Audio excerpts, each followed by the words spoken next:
આપની પાસે ઉપસ્થિત છું ફરીથી લઈને કાયદાની વાત, ફાયદાની વાત. મિત્રો, આજે આપણે જાણશું કે ખેતીની જમીન ધારણ કરનાર ખેડૂતની જમીન જો સંપાદનમાં જાય એટલે શું એ ખેડૂત ખાતેદાર તરીકે મટી જાય?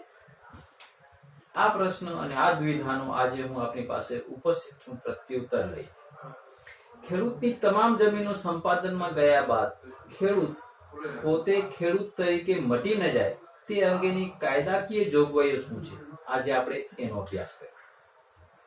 ગુજરાતના જમીન મહેસૂલ કાયદા મુજબ સાર સંભાળ રાખવાની સાથે ખેતી કરાવનાર વ્યક્તિ પણ ખેડૂત ગણાય છે. ગુજરાત રાજ્યમાં ખેતીની જમીન ધરાવતો ખેડૂત જ ગુજરાત રાજ્યમાં અન્ય ખેતીની જમીન ખરીદી શકે છે.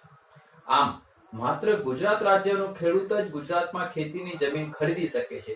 એનો અર્થ એવો થાય કે ગુજરાત રાજ્ય સિવાય બહારના રાજ્યમાંથી ખેતીની જમીન ધરાવતા ખેડૂતો ગુજરાત રાજ્યમાં ખેતીની જમીન ખરીદી શકતા નથી.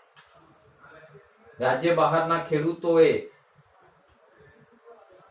ગુજરાતમાં ખેતીની જમીન ખરીદ કરવા માટે બિન ખેડૂત તરીકે સક્ષમ અધિકારી પાસેથી પરવાનગી લેવી જરૂરી બની જાય છે અને આવી પરવાનગી લેવાની પ્રક્રિયા સરકાર દ્વારા જરૂરી બનાવવામાં આવી છે. પૂરેપૂરી જમીનોની પ્રથમ માલિકી સરકારની છે.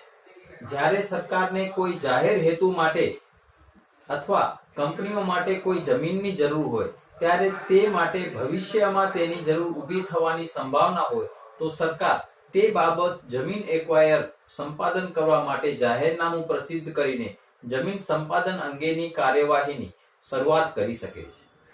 તે માટે ખાનગી માલિકીની જમીન જાહેર હેતુ માટે ફરજિયાત સંપાદિત કરવા સરકારને કાયદા દ્વારા હક આપવામાં આવેલ છે. જ્યારે સરકારને કોઈ જાહેર હેતુ માટે અથવા કંપનીઓ માટે કોઈ જમીનની જરૂર હોય અથવા તે માટે ભવિષ્યમાં તેની જરૂર ઊભી થવાની સંભાવના હોય તો સરકાર તે બાબત જમીન એક્વાયર સંપાદન કરવા માટે જાહેરનામું પ્રસિદ્ધ કરીને જમીન સંપાદન અંગેની કાર્યવાહીની શરૂઆત કરી શકે છે.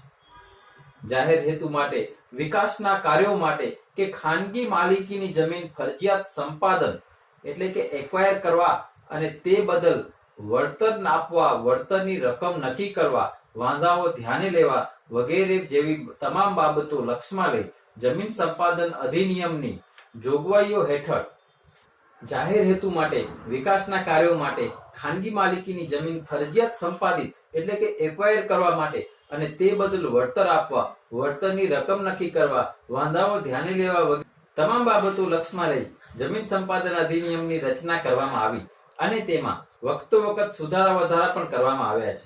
જેમાં નામદાર સુપ્રીમ કોર્ટની ગાઈડલાઈન મુજબ નક્કી કરેલી રકમની 2 ગણી રકમ ચૂકવવાની સૂચનાઓ સરકારને આપેલી છે.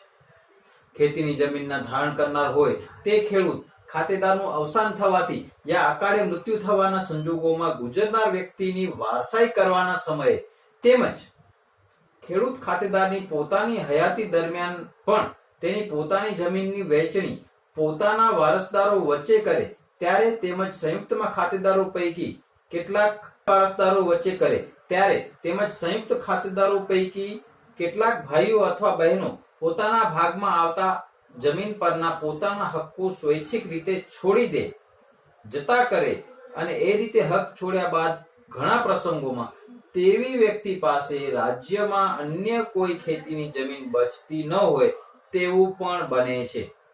તેને કારણે તેવી વ્યક્તિ ખેડૂત તરીકે મટી જતી નથી.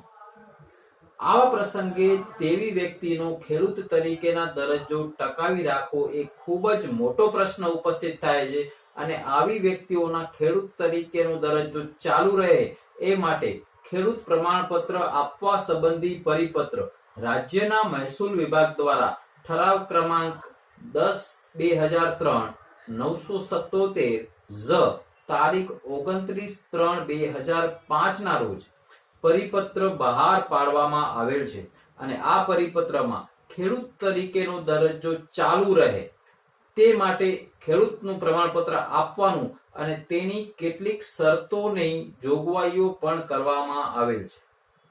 આમ તેવી જ રીતે ઘણા કિસ્સાઓમાં ખેડૂતની તમામ જમીનો કોઈ હેતુસર સંપાદનમાં મૂકવામાં આવેલ હોય ત્યારે અને તેવા સંજોગોમાં પણ તેવી વ્યક્તિ પાસે રાજ્યમાં અન્ય કોઈ ખેતીની જમીન બચતી ન હોય તેવું પણ બને છે. તેને કારણે તેવી વ્યક્તિ ખેડૂત તરીકે મટી પણ શકે છે. આવા કિસ્સામાં તેવી વ્યક્તિનો ખેડૂત તરીકેનો દરજ્જો ટકાવી રાખવો એ ખૂબ જ મોટો પ્રશ્ન ઉપસ્થિત થાય છે અને સંપાદનમાં બધી જ ખેતીની જમીનો ગુમાવનાર વ્યક્તિઓના ખેડૂત તરીકેનો દરજ્જો ચાલુ રહે એ માટે ખેડૂત પ્રમાણપત્ર આપવા સંબંધી પરિપત્ર રાજ્ય સરકારના મહેસૂલ વિભાગ દ્વારા ઠરાવ ક્રમાંક ગણત 26994343 Z થી તારીખ 26/12/2008 ના રોજ પરિપત્ર બહાર પાડવામાં આવેલ છે અને આ પરિપત્રમાં નીચે મુજબની જોગવાઈઓ કરવામાં આવેલ છે કે જેમાં જે ખેડૂતની તમામ જમીન સંપાદનમાં જતી હોય તે ખેડૂતને નવેસરથી ખેતીની જમીન ખરીદવા માટે મુશ્કેલી ના પડે તે માટેના વળતર ચૂકવતી વખતે અથવા જમીનનો કબજો સંભાળતી વખતે જ ખાસ જમીન સંપાદન અધિકારી કે કલેક્ટરશ્રીએ સંબંધિત ખેડૂતને ખેતીની જમીન ખરીદ કરી શકશે તે પ્રમાણેનું પ્રમાણપત્ર આપવાની સત્તા સંબંધિત ખાસ જમીન સંપાદન અધિકારી કે કલેક્ટરશ્રીને આપવામાં આવે છે. આવા પ્રમાણપત્રમાં સંબંધિત ખેડૂત તથા તેના કુટુંબના સભ્યોના નામોનો સમાવેશ કરવાનો રહેશે તથા આવા પ્રમાણપત્રની તારીખથી 3 વર્ષમાં સંબંધિત ખેડૂતે ખેતીની જમીન ખરીદવાની રહેશે. આવું પ્રમાણપત્ર સંપાદન થતી જમીનના આધારે આપવાનું થતું હોય ખેડૂત પાસેથી કોઈ પણ પ્રકારના આધાર પુરાવા માંગવાના રહેશે નહીં. ઉપરાંતમાં તેવી જ રીતે સંપાદનમાં બધી ખેતીની જમીનો ગુમાવનાર વ્યક્તિઓના ખેડૂત તરીકેનો દરજ્જો ચાલુ રહે એ માટે ખેડૂત પ્રમાણપત્ર આપવા સંબંધી રાજ્ય સરકારના મહેસૂલ વિભાગે ઠરાવ ક્રમાંક ગણત 2209 MLA 9 Z થી તારીખ 1/7/2009 ના રોજ પરિપત્ર બહાર પાડી કેટલાક સુધારાઓ કરેલ અને આ સુધારાઓ કંઈક આ પ્રમાણેના છે.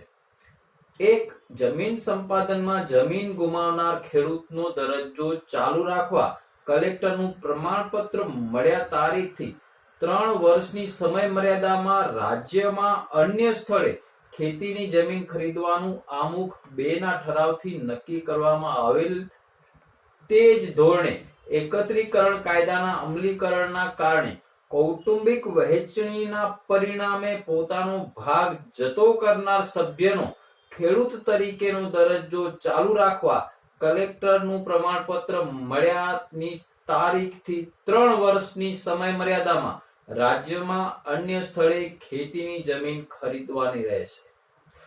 અર્થાત મિત્રો, જ્યારે પણ કોઈ ખેડૂત જમીન પોતાની ગુમાવે છે, જ્યારે પણ સંપાદન થઈ જાય છે અને સંપાદન થઈ ગયા પછી જ્યારે ખેડૂત તરીકેના એના રાઈટ પૂરા થઈ જતા હોય ત્યારે એ ખેડૂત મટી જતો નથી, પરંતુ એ ખેડૂત તરીકેના પોતાના હકોને કાયમ રાખી શકે અને આ માટે સરકાર દ્વારા હાલે તો પરિપત્ર દ્વારા પ્રમાણપત્ર આપવાની જોગવાઈ કરવામાં આવે છે. ખરેખર પરિપત્રને ધ્યાનથી વાંચવામાં આવે તો એમાં બહુ સ્પષ્ટ શબ્દોમાં લખ્યું છે કે કોઈ ખેડૂત પાસેથી ખેડૂત પ્રમાણપત્ર મળવાની અરજી લેવાની જરૂર નથી. એને સામેથી સ્વૈચ્છિક રીતે જ એને પ્રમાણપત્ર આપવાની જોગવાઈ છે. જ્યારે કોઈ ખેડૂતનું છેલ્લું ઠામ હોય અને વેચતો હોય તો આવા કિસ્સામાં જ્યારે ખેડૂતે પોતાનું ઠામ વેચી નાખ્યું પછી ખાતેદાર મટી ગયો અને સંબંધિત સર્કલ અધિકારી જ્યારે નોંધો પ્રમાણિત નથી કરતો તો આવા કિસ્સાઓમાં ખેડૂતનું પ્રમાણપત્ર એ ખૂબ જ જરૂરી છે. મારું મંતવ્ય છે મહેસૂલ વિભાગને એવું લેખિતમાં કે ખેડૂત ખાતેદાર જ્યારે જમીન વેચાણ કરે છે, જે રીતે તમે 135D ની નોટિસ જનરેટ થાય છે ઓટોમેટિક, આવી જ રીતે એક વેચાણ દસ્તાવેજ કરતાની સાથે જ એ ખેડૂત છે એ મતલબનું પ્રમાણપત્ર પણ ઓનલાઈન જનરેટ થવું જોઈએ અને એ વેચાણ કરતી વખતે અથવા તો નોંધ પ્રમાણિત કરતી વખતે સર્કલ અધિકારી દ્વારા મામલતદાર કક્ષાએથી જ એમને મળી જવું જોઈએ. કારણ કે ખેડૂત ખાતેદારનું પ્રમાણપત્ર આપવાના અધિકારો તો મામલતદારને છે અત્યાર સુધી આટલા વર્ષો સુધી ખેડૂત ખાતેદારના દાખલાઓ સંબંધિત મામલતદાર જ ખરાઈ કરીને આપતા આવ્યા છે. તો આવા કિસ્સામાં ડેપ્યુટી કલેક્ટર પાસેથી પ્રમાણપત્ર મેળવવાની પ્રોસેસ કરવી એ પણ એક વિડંબના છે. તો ખેડૂત ખાતેદાર ક્યારે પણ ખેડૂત તરીકેનો દરજ્જો ગુમાવતો નથી.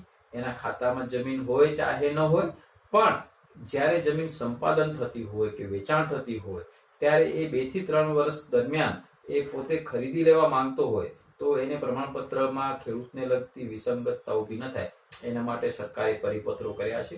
એની લિંક અને ડાઉનલોડ કરવા માટેની લિંક એ હું નીચે મારી વિગતોમાં મૂકેલી છે, આપ ડાઉનલોડ બી કરી શકો છો.